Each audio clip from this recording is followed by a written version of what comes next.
Hey there! In this video, I'll be providing an overview of the different stages of my painting process using this sped up recording of me painting a catfish as an example. Now, every artist's workflow is unique, but maybe you'll recognize some similarities between what I will be covering here and your own way of doing things.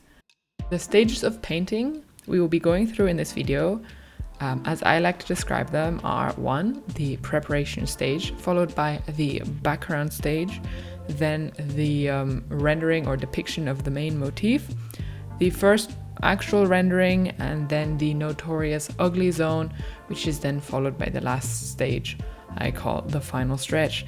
Now this all might sound a bit cryptic for you, but hopefully as I progress through this video and you will see my footage of me painting along with my explanations, it will make more sense. So, step 1, the preparation.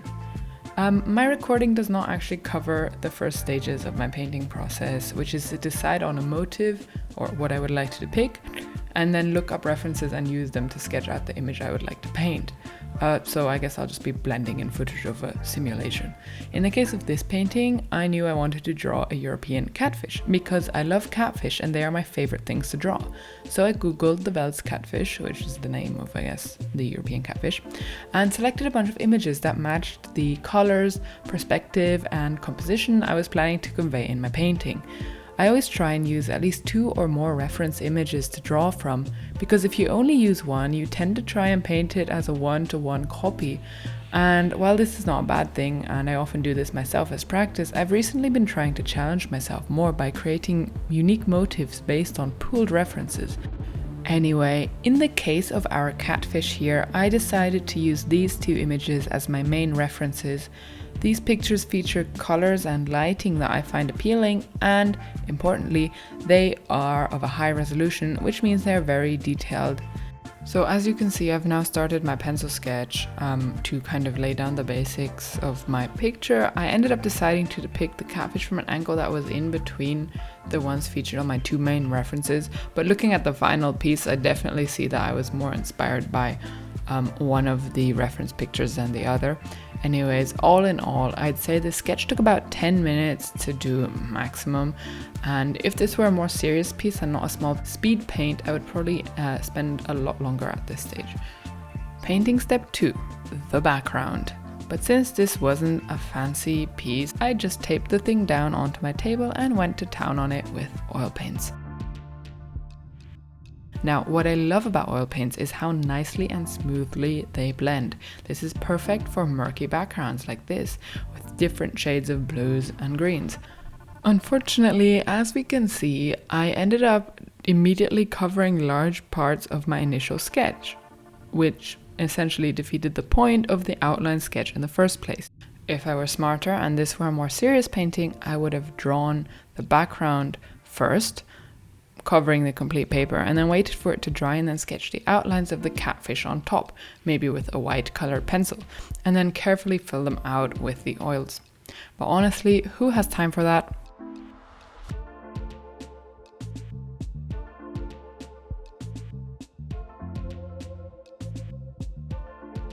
Painting step 3, blocking in the main motif/body. So here you can see that I start filling in the catfish's body. To do this, I mix the bluish colors that I used for the background with some greens and yellows, possibly a brown or 2 as well, to give the fish a color that is different from its surroundings, but similar enough so that it still looks like it is camouflaged and fits in with the rest of the picture. You can see that at this point, I realized that the brightness of the body is too similar to the level of brightness in the background. So I went back and darkened my background so that the fish stands out more. Anyway, I took some of the greens I used on the body and used them for the background as well, to create the effect of plants or algae, and to tie the foreground of the picture in with the background some more. Trying to get the subject of a painting to match the colors of the background so that it looks like it's actually part of its environment is something that I really struggle with, because I only have a very vague understanding of how colors work. No one ever really taught me, and I never taught myself. So working with photo references and taking advantage of the smooth blending properties of oil paints actually helps me out quite a lot in that aspect. Step 4. adding in the details / rendering. So at this stage, I begin rendering the main features on the catfish, such as the eyes, mouth, barbels, etc., using a small brush and some dark paint. Once the position of the features has been established, I start rendering the details. Now, there's no real system for this. I just start somewhere and then look at the corresponding area in my references and then just try producing similar stuff in my painting. A lot of it involves trying to make areas that are hit by the light lighter and areas that are in the shadows darker. If I were to summarize my illustration process up in one sentence, it would be lights lighter and darks darker. The other thing is to make sure that there's a balance between sharp shadows and smooth shadows. For instance, the corner of the catfish's maw produces a very sharp shadow as the shape bulges out quite a bit from its head. Meanwhile, the shadow on the underside of its body transitions more smoothly into the area where the light falls, as the body is relatively smooth and round in this area. And so I continue trying to keep these two things in mind. And then I keep rendering and rendering and rendering. And initially it might seem like my progress is promising, but what happens very often after that is that after the first batch of rendering, we then enter a stage in the painting process known as the ugly zone. Step 5, I think, the ugly zone. So it's really hard to say when exactly the ugly zone begins and when it ends. But one thing is for certain, the ugly zone is by far the worst part of the painting process. Sometimes I can work my way out of it rapidly, but at other times this period can last days or even months, depending on what I'm working on. The ugly zone is usually a stage that emerges after I start rendering details, where certain elements of the piece may be rendered well, but others may still be very crude and undetailed. It is the mismatch that makes the piece seem wonky and worse than ever before. When there weren't as many details yet, at least there was a cohesive look. What can also happen during this stage is that I get stuck on a certain part of the painting, expend a lot of effort into rendering that specific portion, only for it to be completely incorrect or mismatched with the rest of the piece. The shape may be completely off, or the lighting, colors, or level of detail might be mismatched compared to the other elements in the artwork. In this piece here, you can see how the original shape I planned out for the catfish becomes more and more obscured and distorted as I layer on the paint. And initially, I didn't notice this distortion. So you can see that I actually started adding in more details and rendering shadows within the shape of the catfish before realizing it looked off compared to my actual references. To me, the head shape suddenly started looking like some kind of whale or dolphin. So as you can see then, I had to go back with the background colors to trim the shape down into a more catfish-like form. So how do you get out of the ugly zone then? Well, unfortunately, there's no fast way out. You just need to essentially keep going at it until at some point, whatever you are drawing starts to look somewhat okay again. When this point is reached depends on the perception of the artist, their skill level, as well as the medium they are working in. Traditional work is always worse in this regard, because you have no choice but to just keep working over your previous painting. There's no way to really undo or erase anything when working with paints. Even worse is if you're working with a medium like watercolors, which in my opinion is the most ungrateful medium ever, where the amount of times you can go over something to correct it is very limited. So it's quite possible to just reach an ugly point of no return and just have an unsavable artwork.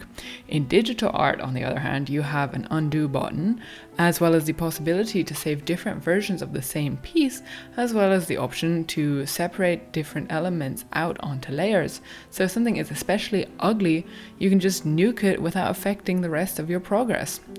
Anyways, in this case, it didn't take too long for me to get out of the ugly zone because, as mentioned before, this was a fairly simple speed paint and not an elaborate piece, but there have been situations where I've literally wasted weeks, if not months, just working over the same parts again and again and again. in various paintings, and yeah, it's pretty shit. I can't recommend.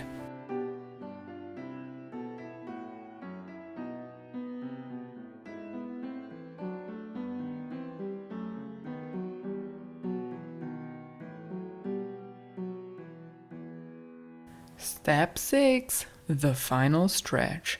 After finally establishing the more or less final shape of my catfish, we have now reached the stage of the painting process I call the final stretch, because while this part is typically less frustrating than fighting your way through the ugly zone, it can be exhausting nonetheless, because depending on the artwork, it can take a long time to get through this stage. You see, during this stage, the artwork starts looking satisfactory, but at the same time, it will still seem incomplete. In the case of this work here, the final stretch involved finishing to render the whiskers, cleaning up the shadows, and fixing the background. Which, you know, all things considered, wasn't too bad, but again, this was a speed paint. However, there have been other paintings where I have literally just abandoned them at this stage because I know that what remains to be done is not necessarily difficult or complicated, but extremely time intensive. For example, there's this other catfish painting that I'm working on that is periodically abandoned for a few months at a time when I reach a point where something needs excessive rendering. For example, a detailed background featuring dense vegetation. Well, not the case with my catfish pictures, but something like scales or fins on fish tend to be, something that, you know, it's not hard to draw, but it just takes so long to render. And I just tend to shy away from very repetitive, very uninspiring, and very work-intensive tasks, basically like my entire PhD. Anyways, that basically describes most of the final stretch for me. However, as you can see, in this work it wasn't too bad, and I was able to get through it surprisingly fast. In the future, I will definitely try to challenge myself to do more of these fast speed paints, because while the outcome is not the most impressive thing compared to works I spend more time on, I think it really helps to become more efficient and confident as an artist, because I do know I tend to get bogged down in ridiculous details that no one else notices or cares about except me. That being said, I do want to get back to my abandoned pieces and just, you know, sit down and just fight my way through the last stages of the rendering and just be done with them. But yes, that sums everything up. What do you think? Do you have a similar painting process? Do you recognize some of the stages I described as applying to your artistic process as well? Do you experience the ugly zone? Let me know in the comments in this video, I guess, if the two people who are watching it have something to say, or on Twitter. Okay, bye bye. Thanks for watching.